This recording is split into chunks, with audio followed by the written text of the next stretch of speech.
에베소서 1장 20절에서 23절 우리 함께 읽겠습니다. 그의 능력이 그리스도 안에서 역사하사 죽은 자들 가운데서 다시 살리시고 하늘에서 자기의 오른편에 앉히사 모든 통치와 권세와 능력과 주권과 이 세상뿐 아니라 오는 세상에 일컫는 모든 이름 위에 뛰어나게 하시고 또 만물을 그의 발 아래 복종하게 하시고 그를 만물 위에 교회의 머리로 삼으셨느니라. 교회는 그의 몸이니 만물 안에서 만물을 충만케 하시는 이의 충만함이니라. 아멘. 사랑의 주님, 우리가 주의 말씀을 나누길 원합니다. 하나님의 말씀 가운데 주의 성령께서 역사하셔서 우리로 깨닫게 하시고 그 말씀으로 우리의 삶이 변화되게 하시고 주님이 기뻐하시는 교회로 이 땅을 살아갈 수 있도록 축복하여 주시옵소서. 살아계신 예수님의 이름으로 기도드립니다. 아멘. 시편 1편에 복 있는 사람은 악인의 꾀를 따르지 아니하며 죄인의 길에 서지 아니하며 오만한 자의 자리에 앉지 아니하고 오직 여호와의 율법을 즐거워하여 그의 율법을 주야로 묵상한다고 말씀하십니다. 나는 세상을 살아가는데 이익을 취하기 위하여 혹 악인의 꾀를 따르지 않습니까? 나는 세상에서 내 위치를 차지하고 지키기 위해 죄인의 길에 서지는 않습니까? 그러면서도 오만하게 나 자신을 정당화하지 않으려면 오직 하나님의 말씀을 즐거워하고 묵상하여 나 자신을 돌아보고 회개하고 새롭게 되어야 하나님의 복을 받은 사람이요 구원받은 그리스도인이라고 할 수 있겠습니다.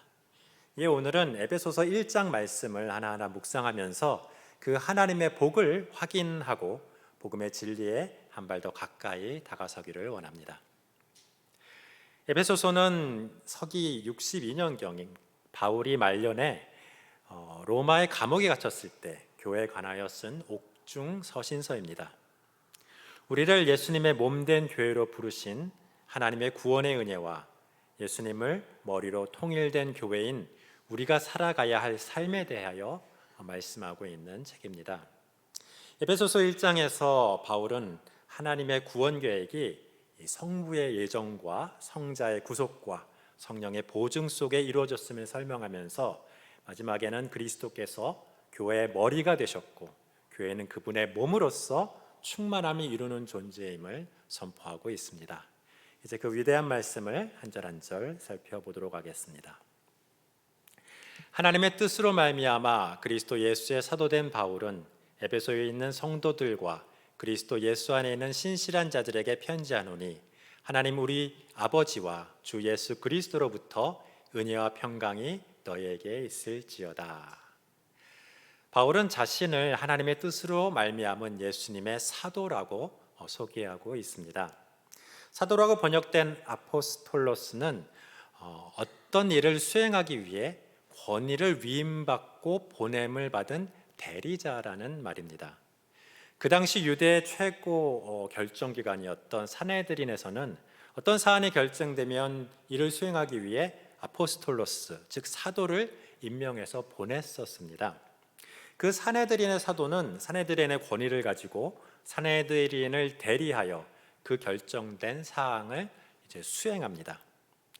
이처럼 그리스도 예수의 사도는 예수님의 권위를 가지고 예수님의 명령을 수행하기 위해 예수님이 직접 보낸 사람을 말하고 있습니다. 지금까지 사도라고 인정된 사람은 12제자를 제외하고는 별로 없습니다. 따라서 그 당시 아직 모든 그리스도인에게 사도라고 인정받지 못했던 바울은 자신의 사도권을 주장하며 자신의 서신서에 예수님의 권위를 명시적으로 부여하고 있는 것입니다.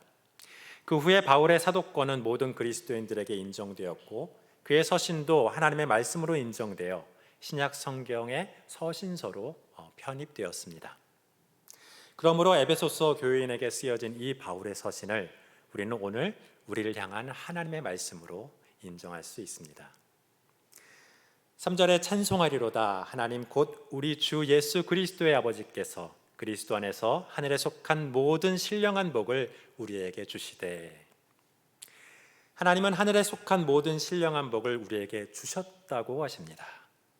이는 우리가 예로부터 알고 있는 장수하고 부자되고 건강하고 자녀가 많은 세상에 속한 복이 아닙니다. 예수 믿고 복 받자는 말은 맞지만 그 복이 세상의 복이 아니라 그보다 훨씬 뛰어난 하늘에 속한 복인 것을 우리는 기억하고 기대해야 할 것입니다. 이는 성령님을 통하여 주시는 구원과 관련된 영적인 축복인데 그 내용을 4절 이하에 설명하고 있습니다.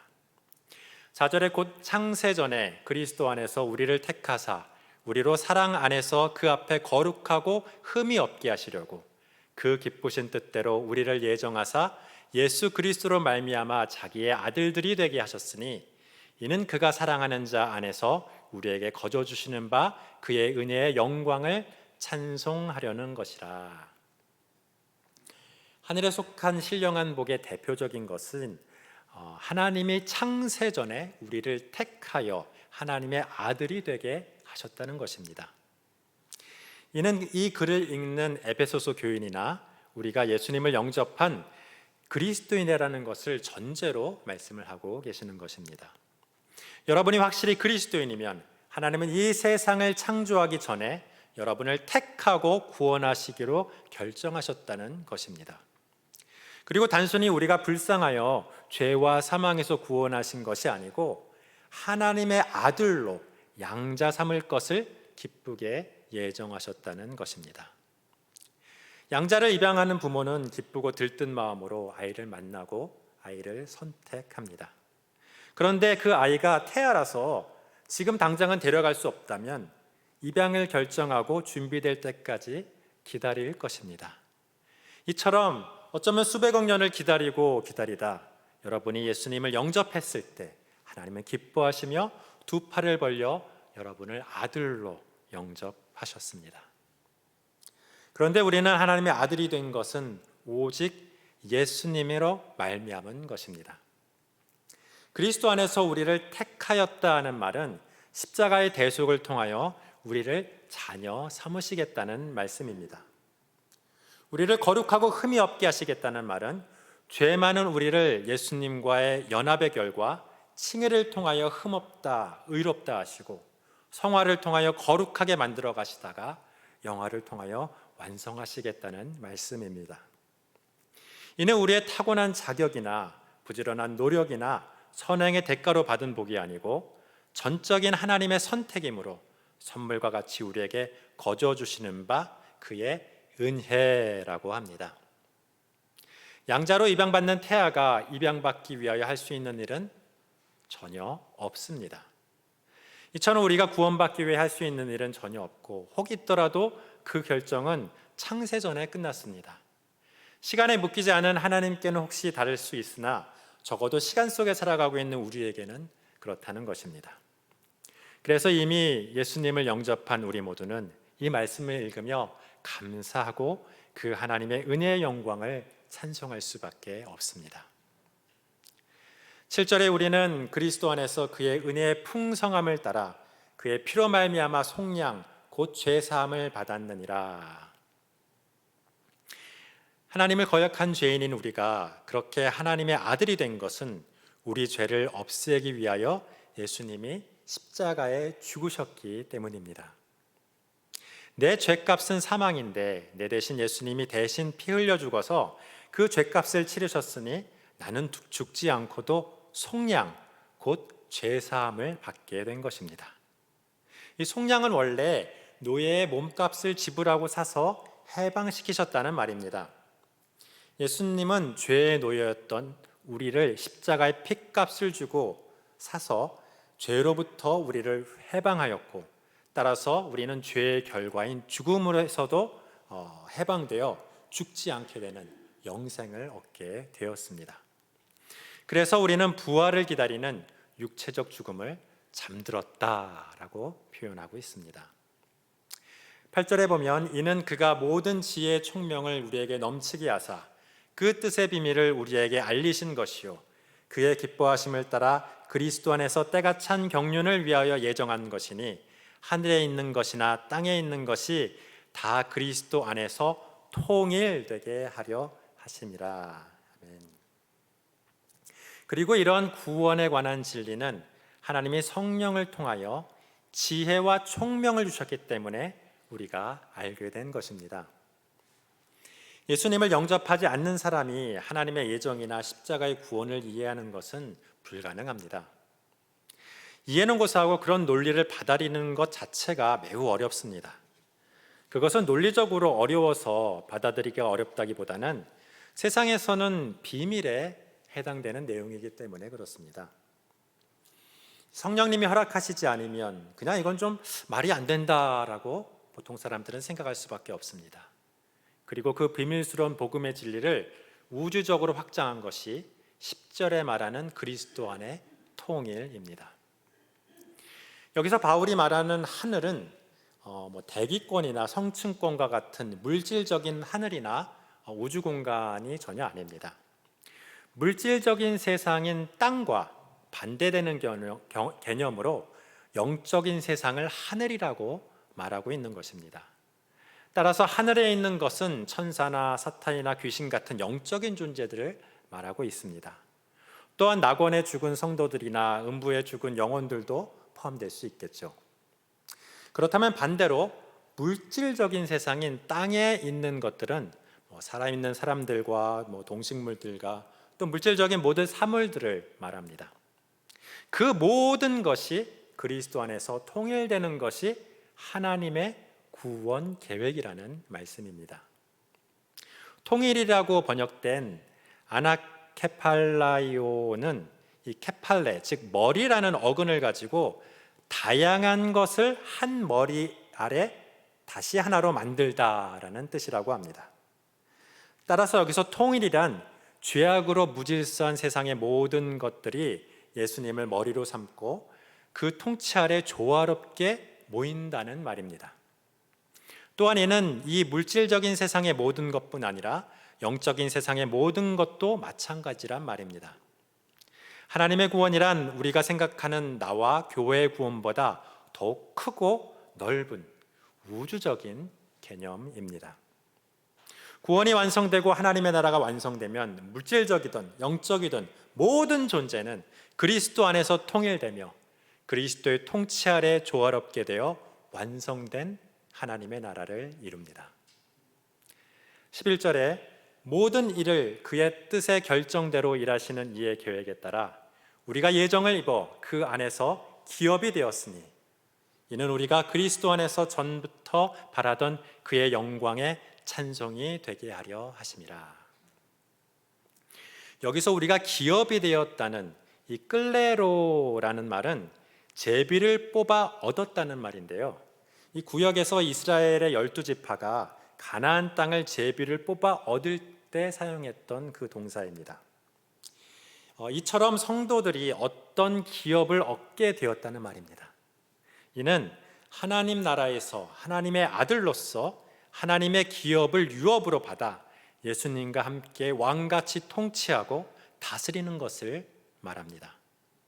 하나님은 원래 인류를 통하여 자기 아들들을 만들고 자신이 지은 세상을 다스리게 하려고 하셨습니다. 그러나 첫 번째 아담은 선악과를 먹음으로 하나님께 불순종하여 그 일에 실패하였고 세상은 죄악으로 무질서해졌습니다. 이제 두 번째 아담인 예수님과 연합한 우리가 하나님께 순종함으로 위임받은 세상을 잘 다스리게 되면 예수님을 머리로 세상은 조화롭게 통일되고 우리는 하나님의 영광과 찬송이 되리라는 말씀입니다. 13절에 그 안에서 너희도 진리의 말씀 곧 너희의 구원의 복음을 듣고 그 안에서 또한 믿어 약속의 성령으로 인치심을 받았으니 이는 우리 기업의 보증이 되사 그 얻으신 것을 속량하시고 그의 영광을 찬송하게 하려 하심이라. 여기서 인치다라는 헬라어는 이 도장이나 인장을 찍어서 소유권을 나타내고 계약의 유효성을 보증하며 문서를 보호하거나 봉인한다는 말입니다. 따라서 성령으로 인치심을 받았다는 말은 우리에게 성령님이 임하셔서 우리가 하나님의 소유로 인정되고 변치 않는 하나님의 보호를 입게 되었다는 말입니다. 우리에게 임한 성령님은 우리가 하나님의 소유임을 증거하며 우리의 구원을 또한 보증합니다. 그리고 성령님은 우리의 기업의 보증이 되었다고 말씀하십니다. 여기서 기업으로 번역된 클레로노미아는 유업이라고도 번역되는데요. 마지막 때에 우리가 하나님의 아들이요 상속자로서 받을 어떤 상속물입니다. 고린도전서 6장 10절에 하나님의 나라를 유업으로 받는다는 표현과 디모데후서 2장 12절에 그와 함께 왕노릇한다는 표현을 보면 이 기업은 우리가 예수님과 함께 왕과 같이 다스릴 하나님의 나라나 그 일부라고 이해할 수 있습니다. 이는 또한 로마서 8장 17절에 자녀이면 또한 상속자 곧 하나님의 상속자요 그리스도와 함께한 상속자라는 말씀과 마태복음 25장 34절에 내 아버지께 복받은 자들이여 나와 창세로부터 너희를 위하여 예비된 나라를 상속받으라 같은 말씀에 근거합니다. 따라서 성령의 약속의 성령의 인치심은 우리가 상속받을 하나님의 나라라는 기업의 보증이 됩니다. 바울은 이렇게 하나님의 구원 계획이 성부의 예정과 성자의 구속과 성령의 보증을 통해 이루어졌음을 찬양하고 에베소 교회들의 영적 성숙을 위해 이제 중보 기도를 시작합니다.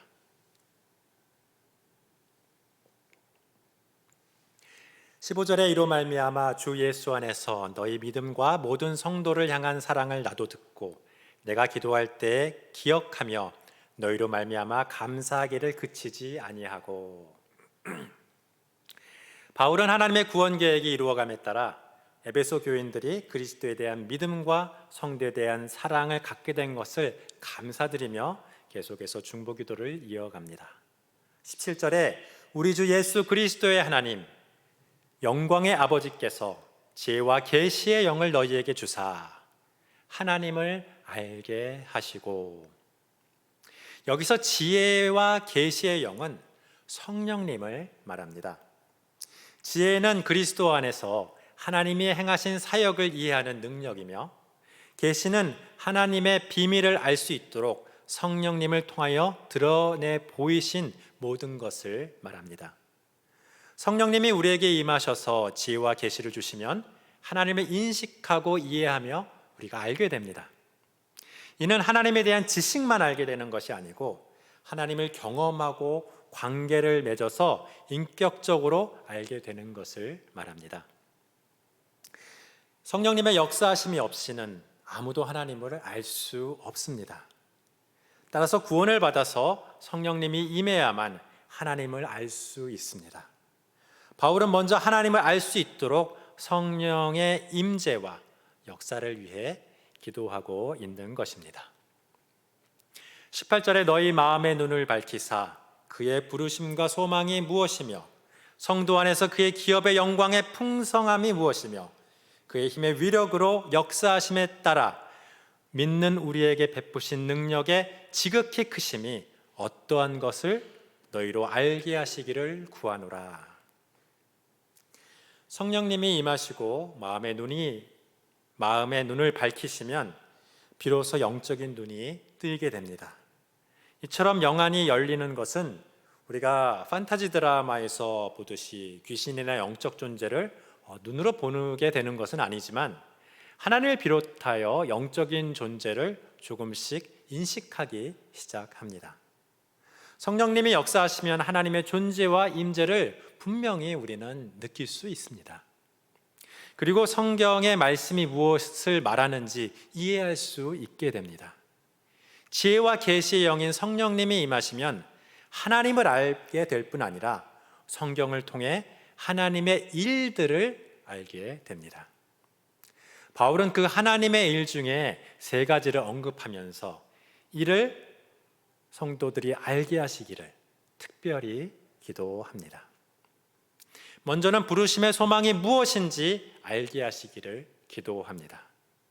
바울은 하나님의 택함 받고 부름 받아 구원되고 있는 우리가 하나님의 아들로서 결국 성화되고 영화됨으로 구원이 완성되면 우주적인 하나님의 나라를 유업으로 받아 예수님과 함께 다스리게 될 영광스러운 소망을 갖기를 기도합니다. 둘째는 성도 안에서 그 기업의 영광의 풍성함이 무엇인지 알게 하시기를 기도합니다.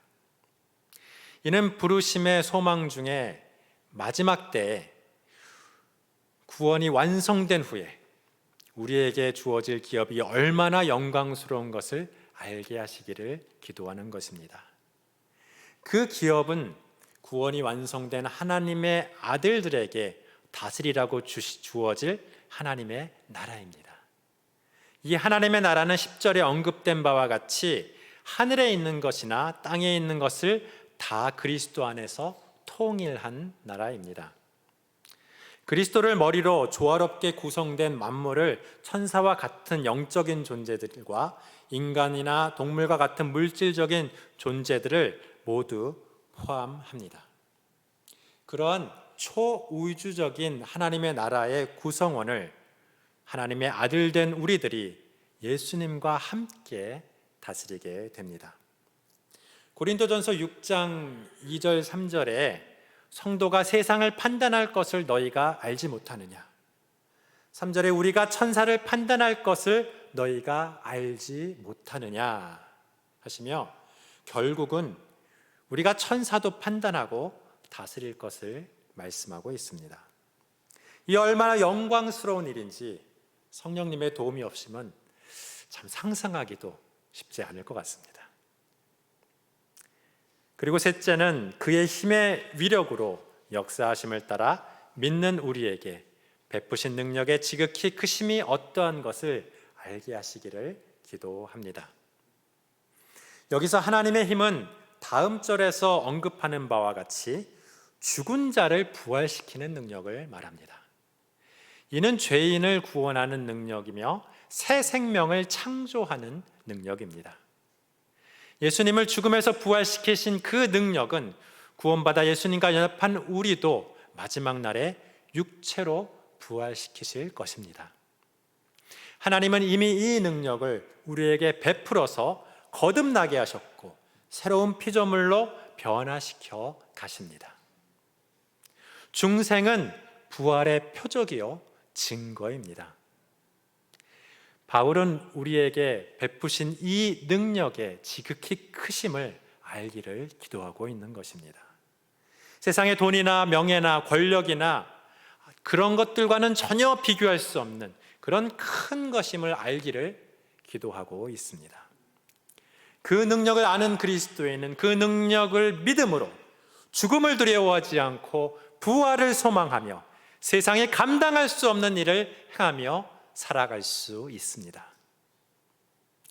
20절에 그의 능력으로 그리스도 안에서 역사하사 죽은 자들 가운데서 다시 살리시고 하늘에서 자기의 오른편에 앉히사 모든 통치와 권세와 능력과 주권과 이 세상뿐 아니라 오는 세상에 일컫는 모든 이름 위에 뛰어나게 하시고 또 만물을 그 발 아래 복종하게 하시고 그를 만물 위에 교회의 머리로 삼으셨느니라. 아멘. 20절에 그의 능력은 하나님의 능력인데 19절에 하나님의 힘과 같이 그리스도 안에서 역사하사 죽은 자들 가운데 다시 살리신 부활의 능력을 포함합니다. 그 능력은 또한 예수님을 하나님 우편에 다시 앉히셨습니다. 예수님을 하나님과 동등한 세상 만물의 통치자로 세우신 것입니다. 그리고 모든 통치와 권세와 능력과 주권과 이 세상뿐 아니라 오는 세상에 일컫는 모든 이름 위에 뛰어나게 하셨습니다. 여기서 모든 통치와 권세와 능력과 주권은 이 모든 천사들을 통칭하는 표현입니다. 예수님을 모든 천사나 영적인 존재들보다 뛰어나게 하셨다라는 말씀입니다. 여기서 이 세상은 마지막 때 최후의 심판날 이전을 의미하고 오는 세상은 최후의 심판날 이후를 의미합니다. 시대와 상관없이 모든 시대, 모든 존재들보다 뛰어나게 하셨다는 말씀입니다. 또 만물을 그 발 아래 복종하게 하시고는 에베소 성도들에게 익숙했던 이 시편 8편 6절에 만물을 그 발 아래 두셨으니를 인용한 말씀입니다. 인간이 우상화했던 이 태양이나 호랑이나 영웅이나 권력이나 돈과 같은 모든 피조물들을 그리스도의 권세 아래 두어 복종케 하셨다는 말씀입니다. 그리고 드디어 교회를 언급하십니다. 예수님을 만물 위의 교회의 머리로 삼으셨다고 합니다. 우주의 통치자인 예수님과 그 지배 아래에 있는 만물 사이에 교회라는 독특한 존재가 끼어 들었습니다. 예수님이 교회의 머리라는 말은 예수님은 교회의 통치자라는 말입니다. 만물 위에 교회가 있다는 말은 교회가 만물의 통치자라는 말입니다. 교회가 무엇입니까? 따라서 23절에 예수님의 몸이라고 표현을 하고 있습니다. 교회는 그의 몸이니 만물 안에서 만물을 충만케 하시는 이의 충만함이니라. 예수님은 교회의 머리이고 교회는 예수님의 몸이라고 표현합니다. 그리고 이 모두는 모든 천사를 포함한 만물 위에 존재합니다. 교회가 예수님의 몸이라는 말은 교회가 예수님의 뜻대로 움직이는 예수님의 실체라는 말입니다. 성자 예수님이 2000년 전에 성육신하여 물리적인 몸을 가지고 이 땅에서 천국을 선포하고 십자가 사역을 했듯이 교회는 성령의 능력으로 이 땅에서 예수님의 사역을 실행하는 존재라는 것입니다. 아직 성도가 성화되지 못하여 종종 죄 가운데 행하는 것처럼 아직 교회도 완성되지 못하여 종종 죄 가운데 행합니다. 안타까운 일이죠. 그러나 최후의 심판 이후에 완성된 교회는 이 땅에서뿐 아니라 통일된 새 하늘과 새 땅에서도 예수님의 몸으로서 예수님의 사역을 감당하게 됩니다. 예수님과 함께 하늘과 땅에 있는 모든 만물을 다스리는 존재가 된다는 말입니다. 그 완성된 교회는 바로 하나님의 아들이라 불리우는 구원이 완성된 성도들의 공동체입니다. 하나님 나라를 유업으로 받아 물질적인 우주와 영적인 우주를 모두 다스리는 하나님의 아들들의 공동체가 바로 그 영광스러운 교회인 것입니다. 그런데 당돌하게도 이 교회는 만물을 충만케 하시는 예수님의 충만함이라고 합니다. 수식어를 제외하면 교회는 예수님의 충만함입니다. 여러 가지 견해가 있지만 저는 바클레이 주석의 이 견해대로 해석을 하겠습니다. 이 플레로마, 풀니스, 충만, 완전하게 꽉 채운다는 뜻입니다. 머리만 가지고는 아직은 부족합니다. 팔다리를 포함한 몸이 있어야 충만한 것입니다. 몸이 머리를 충만케 하듯이 예수님의 몸인 교회는 예수님을 충만하게 한다는 것입니다. 성육신하신 예수님은 직접 말하고 행동하셨지만 부활하신 예수님은 이제 교회를 통하여 말하고 행동하십니다. 죄로 인하여 퇴락되고 부족한 만물을 충만케 하시는 이 예수님의 사역은 이제 모두 교회를 통하여 충만하게 이루어질 것입니다. 성령이 충만한 성도로 구성된 교회는 이 세상에서 예수님의 입과 팔과 다리의 역할을 합니다. 지상교회는 아직 제대로 그 역할을 잘하지 못하고 있지만 성도들이 성화되어 감에 따라 점점 잘하게 될 것이고 마지막 때에 완성된 교회는 완성된 하나님의 나라를 유업으로 받아 하나님의 뜻대로 통치하는 온전한 예수님의 몸이 될 것입니다. 그 놀랍고 영광스러운 교회의 일원으로 하나님의 나라를 상속받아 다스릴 하나님의 아들이 되실 여러분, 여러분의 영적인 이 눈이 열리어 이 부르심의 소망과 그 기업의 영광의 풍성함을 깨닫고 이 땅을 승리로 살아가기를 바울 선배님은 오늘도 이 말씀을 통해 기도하고 있는 것입니다. 그 기도에 응답하여 살아가는 저와 여러분이 되시기를 예수님의 이름으로 축원합니다. 함께 기도하시겠습니다.